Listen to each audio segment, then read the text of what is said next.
Hi hello నమస్తే welcome to Suman TV. ప్రస్తుత రోజుల్లో జరుగుతున్న వింతలు చూస్తే కలియుగాంతం వచ్చేస్తుందేమో అని భయం అయితే ప్రజల్లో అందరిలో నెలకొని ఉంటుంది. రీసెంట్గా చూసుకున్నట్టయితే విజయనగరం జిల్లా గజపతి నగరం నియోజకవర్గం కొత్త వలస గ్రామంలో వింత ఘటన అయితే చోటు చేసుకుందనే చెప్పుకోవాలి. చింత చెట్టు నుండి తెల్లని ద్రవం ఒక నెల రోజులుగా కారుతుందంటూ చింత చెట్టుని దైవంగా భావించి పూజలు చేస్తున్నారు ఇక్కడ గ్రామస్తులందరూ కూడా. కొంతమంది అంటుంది ఏంటంటే వీరబ్రహ్మం గారు రాసిన కాలజ్ఞానం నిజం అవుతుంది, ఇదే దానికి నిదర్శనం. చింత చెట్టు నుండి ఇప్పటివరకు ఎప్పుడు చూడని విధంగా నీళ్లు కారడం ఏంటి, పాలు కారడం ఏంటి అనేసి అంటూ ఇక్కడ కూడా ప్రజల ఆశ్చర్యానికి గురైన పరిస్థితి అయితే నెలకొందని చెప్పుకోవచ్చు. ముకుంద జ్యువెలర్స్ తెలంగాణలో మొట్టమొదటి ఫ్యాక్టరీ అవుట్లెట్ మన కొత్తపేటలో ఫిబ్రవరి 14న గొప్ప శుభారంభం. ఒకసారి ప్రస్తుతం చూడండి, నా వెనకాల ఉన్నారు గ్రామస్తులంతా కూడా చింత చెట్టుకి పూజలు నిర్వహించి ఒక దైవంగా భావించి, కొంతమంది ఎలా అనుకుంటున్నారంటే రానున్న రోజుల్లో ఎలాంటి విపత్కర పరిస్థితులు వస్తాయో దేవుడు ముందుగా సూచించారు అనే విధంగా కొంతమంది పూజలు నిర్వహించి శాంతి చేయాలనే విధంగా ఇక్కడ పూజలు అయితే చేశారు. పసుపు కుంకుమలతో ముత్తైదులందరూ కూడా, గ్రామస్తులందరూ కూడా రోజుకి కొంతమంది ఇక్కడ స్టే చేస్తూ అక్కడ పడుతున్న పాలని ఒక 2-3 లీటర్స్ పాలు పడుతుంటే ఒక వేరేగా సపరేట్ చేస్తూ దాన్ని అంతా కూడా ఒక దగ్గర స్టోర్ చేస్తున్నారు. ఒకసారి గ్రామస్తులతో మాట్లాడదాం. అమ్మా, ఎన్ని రోజులుగా అమ్మా పాలు కారుతుంది ఇక్కడ? ఎప్పుడైనా మీరు పెద్దోళ్ళు కదా, ఎప్పుడైనా ఇలా జరిగిందా? లేదు, జరగలేదు. ఎందుకు ఇలా కారుతుంది అంటారు? ఏమో మనకు తెలియదు. మరి ఎన్ని రోజులుగా ఇలా?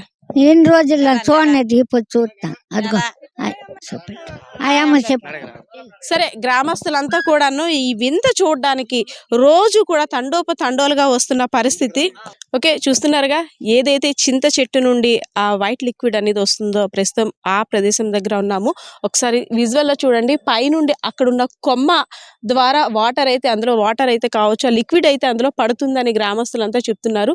రోజు కూడా 2-3 బకెట్స్ లిక్విడ్ అయితే అందులో పడుతుంది, సపరేట్ చేస్తున్నాము అని తెలియజేస్తున్నారు. అమ్మా, మీది ఏ ఊరమ్మా? అది కొత్త వలస. ఎన్ని సంవత్సరాలుగా ఇక్కడ ఉంటున్నారు? మేము ఇక్కడ ఉంటాను 40 సంవత్సరాలు చిల్లర పెట్టి. అమ్మ, ఎప్పుడైనా ఇలా జరిగిందా? చింత చెట్టు లేదమ్మా, జరగలేదు. ఇప్పుడు జరగలేదు, ఈ రోజు జరుగుతుంది. అంటే దీన్ని ఏ విధంగా అనుకుంటారు మీరు? ఇలా ఏటంటే ఏటి ప్రపంచం తీరేట ఇలా పడుతుంది, నెల రోజులు పెట్టని ఇప్పుడు మేము అనుకుంటాను. అమ్మ, అంటే ఆ చింత చెట్టు నుండి కారుతుంది కదా, కొంతమంది ఏమంటున్నారంటే అది చెట్టు ప్రభావం వల్ల చెట్టులో ఉండే నీరు వస్తుందని కొంతమంది అంటున్నారు. కొంతమంది లేదు, దేవుడు ఆజ్ఞ, అది దేవుడు అలా చేస్తున్నారు అనేసి అంటున్నారు. కొంతమంది ఏంటంటే కలియుగాంతం అనేసి అని అంటున్నారు. ఇప్పుడు మేము ఇప్పుడు కలాడితే జరగలేదమ్మా, ఇప్పుడు జరుగుతుంది కాబట్టి నీళ్ళు కాదు ఏటి మోచ్యమని మేము అనుకుంటాను, అంతే. మరి ఇంకేటి. అమ్మ, మీ పేరమ్మా? సన్నసమ్మ. సన్యాసం గారు, ఎన్ని సంవత్సరాలుగా ఉంటున్నారు ఈ కొత్త వలసలో? నెల. ఎప్పుడైనా ఇలాంటి ఘటన జరిగిందా అసలు? అంటే ఎన్ని రోజులుగా ఇలా జరుగుతుంది? కారణిదండి ఇవి ఎలాంటిది. అయితే ఏమనుకుంటున్నారు అంటే ఈ జరుగుతున్న ఘటన గురించి? దేవుడు అనుకుంటాండ్రు కొందరు నీళ్ళు కోరుతుంది, పాలు కోరుతుంది కొందరు అంటారు. సార్, ఈ చింత చెట్టు నుండి ఈ పాలు కారుతున్నాయి అంటున్నారు. సాధారణంగా అయితే తాటి చెట్టు నుండి కళ్ళు చూసాము, ఈత చెట్టు నుండి చూస్తాం, కానీ చింత చెట్టు నుండి ఇలాగ పాలు కారడం ఒక వింత అనే చెప్పుకోవాలి. దీన్ని ఏ విధంగా అనుకుంటున్నారు? ఇది విజయనగరం జిల్లా గజపతినగరం మండలం కొత్త వలస గ్రామంకి చెందిన చింత చెట్టులో పాలు కారడం అనేది ఇంతవరకు ఎన్నో చెట్లు చూసాము కానీ కారడం లేదు. మరి ఇది వీరబ్రహ్మం గారు చెప్పినట్టుగా అనేక సంవత్సరాల కోసం వీరబ్రహ్మం గారు 7 చెప్పారు. 7లో ఒకటి మాత్రం ఇప్పుడు జరిగి మన కళ్ళారా చూసాం.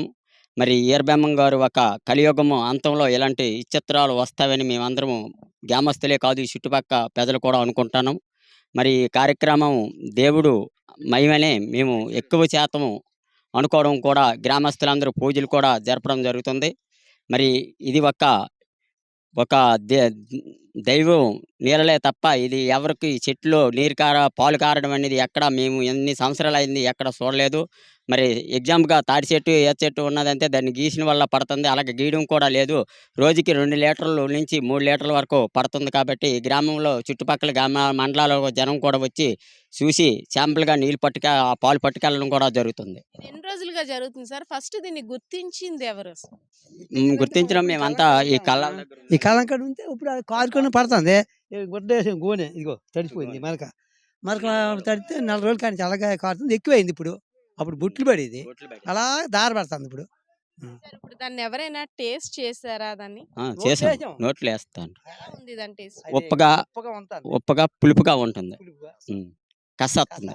అంటే మీరు అంటున్నారు ఒక దైవంగా భావిస్తున్నాం, దైవ లీల అని మీరు అంటున్నారు. సపోజ్ ఎవరైనా వచ్చి దీన్ని టెస్ట్ చేయాలి అనేసని ఈ చెట్టుని నరికితే మీరు ఒప్పుకుంటారా? ఆ, ఒప్పుకుంటాం.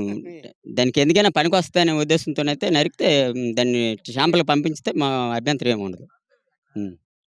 అంటే ఇలాంటిది ఎక్కడ జరగలేదు కాబట్టి ఈ వాటర్ మీరు టేస్ట్ చేసామంటున్నారు. టేస్ట్ చేసిన తర్వాత ఆరోగ్య పరిస్థితి ఏ విధంగా ఉంది? మామూలుగా నోట్లో కోసి ఇలాగ వస్తాను అంటే కానీ కడుపులో మింగడానికి కొంచెం భయం కదా. ఉప్పల నుంచి ఊచేయడమే, మరి ఇంకేట్లేదు. అది ఒక కస తిన్నా ఉంటుంది అంతే, కసనా ఉంటుంది ఇంకేటి. సార్ చెప్పండి, అంటే గ్రామస్తులంతా కూడా కొంచెం పెద్దల తరహా వాళ్ళందరూ కూడా దీన్ని ఒక దైవంగా భావిస్తున్నారు. మీరంతా కూడా ఒక యూత్ స్టూడెంట్స్, మీరు ఏ విధంగా ఏ కోణంలో చూస్తున్నారు ఈ ఘటనని? ఏ విధంగా అంటే ఇది గత నెల రోజులు బట్టి ఒక లిక్విడ్ లా వస్తుంది. గత నెల రోజులు ఉంటే ఒక లిక్విడ్ లా వస్తుంది. ఇది ఇంతకు పూర్వం ఎక్కడ జరిగి ఉండలేదు. మేము మిగతా గ్రామాల్లో వేప చెట్టుకి ఈత చెట్టుకి వస్తాయని విన్నాం. ఇవి కాల ప్రభావం వల్ల అలా వస్తాయని అనుకోవడం మేము వింటున్నాం. ఇప్పుడు ఇలా రావడం విడ్డూరంగా ఉంది.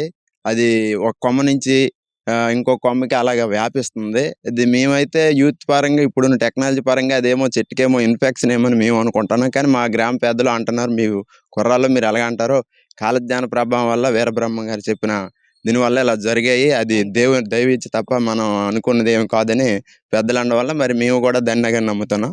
అంటే ఆఫ్టర్ కరోనా తర్వాత కూడా జరిగే వింతలన్నీ చూస్తుంటే అటు వాతావరణ పరిస్థితులు కావచ్చు, లేదంటే వేరే ఏదైనా కారణాలు కావచ్చు, ఆఫ్టర్ కరోనా ఈ నమ్మకాలు అనేవి పెరిగాయి అంటారా? తప్పకుండా పెరిగాయని అనుకుంటాను.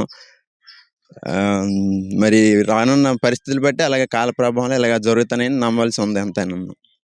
అయితే ఓకే, అంటే ఇది ఎన్నాళ్ళ వరకు కారుతుంది, దాని తర్వాత అంటే ఏమనుకుంటున్నారు మీరు? అంటే దీన్ని ఏం చేద్దామని ఇక్కడతో ఇంకా స్టాప్ చేద్దాం, ఏ ఊర్లో జరిగింది మా ఊర్లో జరిగింది అని అనుకుంటున్నారు, లేదు ఫర్దర్ ఇంకేమనుకుంటున్నారు? అది ఎన్నాళ్ళు కారుతుందంటే మనం చెప్పలేము. అది ఎన్నాళ్ళు అవుద్దో మనం నిర్ణయించలేము. కొబ్బరి చెట్టుకి ఏదో కళ్ళు తీస్తుండ్రు వస్తుంది, అది వాస్తవం. ఈత చెట్టుకి తీస్తుండ్రు, అది వాస్తవం. అది అందరికీ తెలిసిన అగ్ని సత్యం. ములమ చెట్టు కూడా ఓ బంక కారుతుంది. అలాగే తుమ్మ చెట్టు కూడా ఒక బంకలాగా జిగురు అనేటువంటిది ఏర్పడుతుంది. కానీ చింత చెట్టుకి ఇంతవరకు ఏర్పడడం ఏంటిది తెలియదు. ఏమో అది సైంటిఫిక్గా అంటే మనకు అందరికి తెలియదు. ఏమో ప్రతి చెట్టుకి అది వస్తుందేమో తెలియదు. మనోడు అన్నట్టు ఆ చెట్టులో ఒకవేళ లోపం ఉందేమో తెలియదు. కొంతమంది అంటారు ఈ బ్రహ్మం గారు చెప్పిన కాలజ్ఞానం అంటారు. అది ఏదో కొన్నాళ్ళు వేచి చూడాలి. అది అంటే ఒక రకంగా చూద్దాం, ఒక సైన్స్ పరంగా అది ఇన్ఫెక్షన్ కారణంగా అనేసని. సో మీరంతా టేస్ట్ చేసినారు, దానివల్ల రేపు పొద్దున ఫ్యూచర్లో ఏమైనా ఆరోగ్య సమస్యలు తలెత్తే అవకాశం ఉంటాయి కదా? అంటే ఎవరు చేయలేదు. అది ఎలాగుంది, ఎలా నోట్లో పెట్టారు, పులుపుగా ఉంది. చింత చెట్టు ఎలాగో పులుపు, ఆ పులుపు వస్తుంది అంతే. ఎస్, ఏదైతేనేమి ఇక్కడ జరుగుతున్న వింతను చూసేందుకైతే మాత్రం ఇక్కడ చాలామంది ఇక్కడ రోజు వస్తున్నారు అండ్ పూజలు కూడా నిర్వహిస్తున్నారు. బ్రహ్మం గారు చెప్పినట్టు ఆఫ్టర్ కరోనా తర్వాత ఇలాంటివన్నీ చూస్తుంటే నిజమైపోతున్నాయేమో అనిపిస్తుంది. వింత మేకపిల్ల జన్మించడం, అలాగే చింత చెట్టు నుండి ఈ డిఫరెంట్ టైప్ ఆఫ్ లిక్విడ్ కారణం, ఇదంతా చూస్తున్నట్టయితే ప్రజలైతే ఒక ఆశ్చర్యానికి గురవుతున్నారనే చెప్పుకోవచ్చు. ప్రస్తుత పరిస్థితి ఇది. కెమెరా పర్సన్ శ్రీనివాస్తో పద్మ, సుమన్ టీవీ, విజయనగరం.